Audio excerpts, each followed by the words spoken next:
This week's sim racing adventures have brought me back to rFactor 2 for my first multiplayer race here in more than 2 months. I've been waiting for a familiar track to appear on the schedule, so today's BMW M2 Cup race at Lime Rock Park is the perfect opportunity to dive back in. And my pace is decent. I'll be starting P4, but I'm only 1/10 off Pedro Muga in second and Francesco Gervasio in third. Federico Carpe in pole position is 3/10 quicker, so the race win may be a step too far. However, this should be a cracking battle for the podium.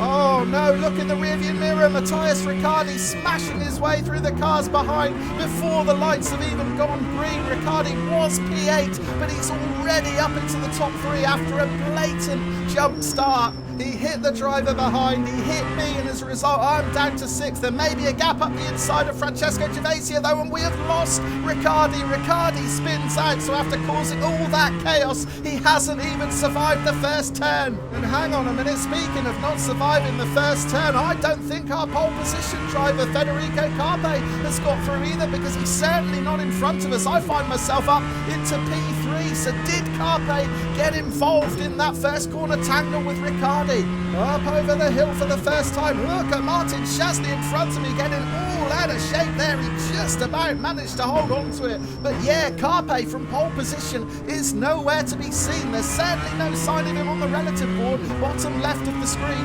So this race has been blown wide open. Carpe the clear favourite to take the race win, but with him no longer in contention, this is anybody's race at Lime Rock Park.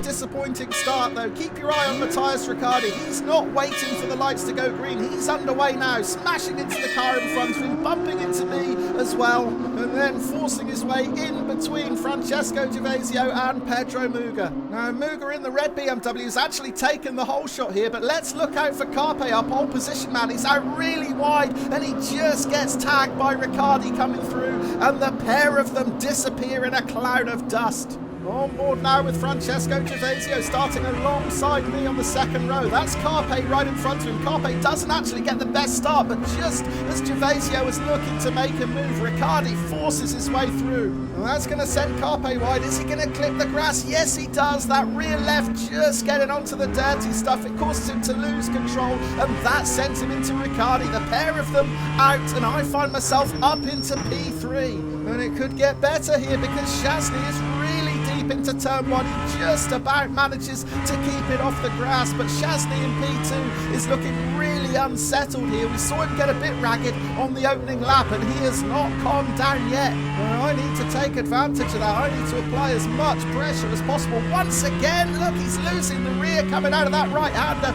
Just about manages to hang on to it, but yeah, Chasney is feeling the pressure here, no doubt about that. And with no Carpe to worry about, this is now a golden opportunity for me to fight for a race win. I know I'm quicker than Chasney ahead. He started behind me on the grid, 3/10 slower in qualifying. He's made a complete mess of this final section. This is an opportunity. Oh, but I just get a bit too close and had to lift at the worst possible moment. That is going to kill my momentum coming onto the final straight. It's such a narrow track here, and a lot of the sections only have one line through them. If you get held up, there's not much you can do about it, and it's actually allowed Francesco Gervasio to challenge behind, so I'm going to have to go defensive into T1. I want to just lock up the brakes a little bit there. That forces me to go in a touch deeper than I would have liked. Gervasio would have had to have taken evasive action there. Let's check out the replay. Yeah, Gervasio on the outside. I do just drift out in front of him, but I managed to hold on to third position. Right, back to the live action towards the end of lap 3, and I've actually managed to gap Gervasio a bit now. He's 1.5 seconds back, so that's allowing me to turn my full attention to Martin Chasney in front, and once again he's not at all convincing through that final section. I may have abused track limits a little bit there too, but it is giving me the opportunity to apply some real pressure now on the back of Chasney.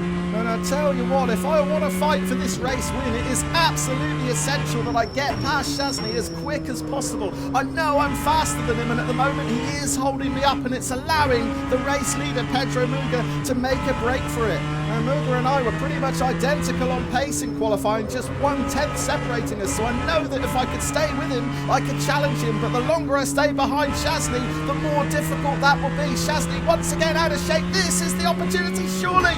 Oh, there's contact. I'm going to lose it. No, somehow I managed to hold on to it. Well, Chasney was in a complete mess there. I took the opportunity. It almost ended in tears, but I got through. I'm up into P2. Let's watch the replay to see just how close I came to disaster here. And yeah, Chasney has been on the edge for the majority of this race, so it was only a matter of time before he made a big mistake like this, and I was really lucky to get through safely there. Gervasio not nearly as lucky. He has to get on the brakes, and as a result, the pair of them have dropped right off. We're returning to the live action now, but 1/3 race distance, and they are both more than 3 seconds back.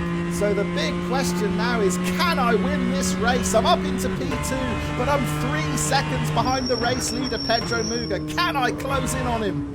Well, we're going to jump forward 5 minutes. We're now at 2/3 race distance, and look at the gap now. It was 3 seconds. It is now 1.2 seconds. So I have found some real pace here, and I'm closing in the race leader, Pedro Muga, fast. My lap times now are down to 1:02 flat. That's 3/10 faster than I managed in qualifying. And with Federico Carpe having DNF'd, I am now the fastest driver in this race. So if ever there was a chance to claim a victory, this is it. But catching up with Muga is one thing. Getting past him is going to be an entirely different challenge. But I'm well within a second of him now, just 0.6 as we come out of the final turn to start lap 11. And Muga is surely going to be feeling the pressure. He's going to be seeing me get bigger and bigger in his rearview mirror, and he's also going to have seen his 3-second lead get wiped out in the space of 5 minutes. We've still got a good 3 or 4 laps to go here, and we may have the added complication of a back marker to contend with. Oh no, it's Matthias Riccardi. We've already seen Riccardi cause complete chaos on the start line. Let's hope he copes better with blue flags than he did with green lights at the start. Looks like Muga is almost on his tail now. He's not quite close enough to get past him before the climb up the hill, but I need to get closer here. If Muga's going to find a way past, I need to follow him through. Or Muga, a little bit ragged, going up over the brow of the hill. This might give me the opportunity to close in. Muga going for the inside. Oh, I thought Riccardi was leaving in the space, but he wasn't. Riccardi comes back onto the racing line. He almost forces Muga off track. Muga's still on the grass. I'm going to have to commit to the inside here. It is essential that I force my way through at the same time as Muga. I take too much of the curve on the inside, but I managed to hold on to it. Oh, that was tense.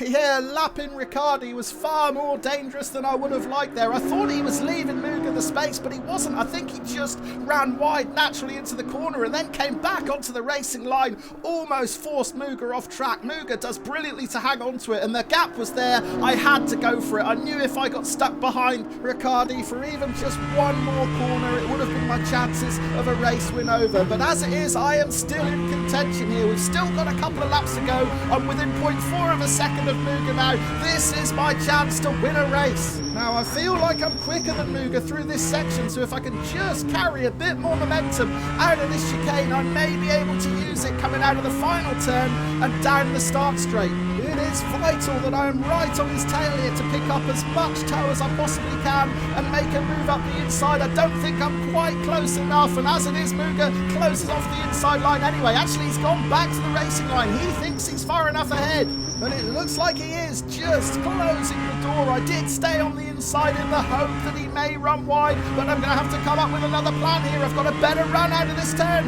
Now, can I use the speed to force my way up the inside into the left-hander? No, I can't. Once again, I'm just not far enough alongside, but I'm putting Muga under all sorts of pressure now, trying everything I possibly can to get my car alongside his and make the pass. It is really, really tough on this Lime Rock Park circuit though. Once again, I carry more speed through the corner. Muga's going to defend. Is there room on the outside to apply even more pressure? I might get a bit squeezed. There's contact as I run into the back of Muga's BMW. Things getting really tight now.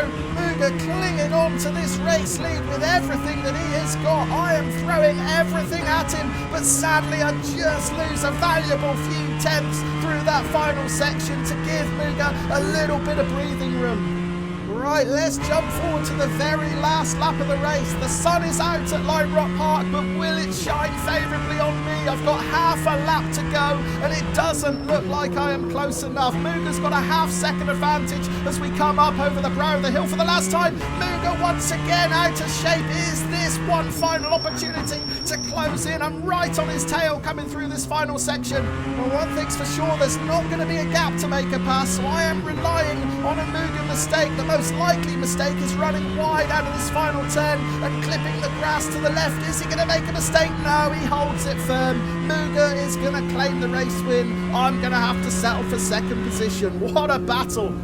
Yeah, what a battle indeed. Fair play to Pedro Muga. He was under immense pressure for those final few laps, but he didn't buckle. He held firm, and despite me having the edge on pace, he did what was needed to win this race. A thoroughly deserved victory for Muga, and an equally thoroughly deserved runners-up position for me. I'm not going to get any closer than this, I don't think. And this on screen now was my best opportunity to make the pass. I think I had such a good run out of that first corner, but I just couldn't barge alongside. Well, let's check out the classified results then. How close was I to the race win? That close. 0.4 of a second. And the very moment we saw the pole position driver Federico Carpe disappear into the greenery at turn 1, we knew this race was wide open. Carpe did in fact post the fastest lap of the race at 101.9 before he DNF'd. However, once he went, I was the fastest left on track. Sadly though, that speed didn't translate into a race win. Maybe next time, eh? Hopefully you'll join me, and I'll look forward to seeing you again soon. Thank you ever so much for watching.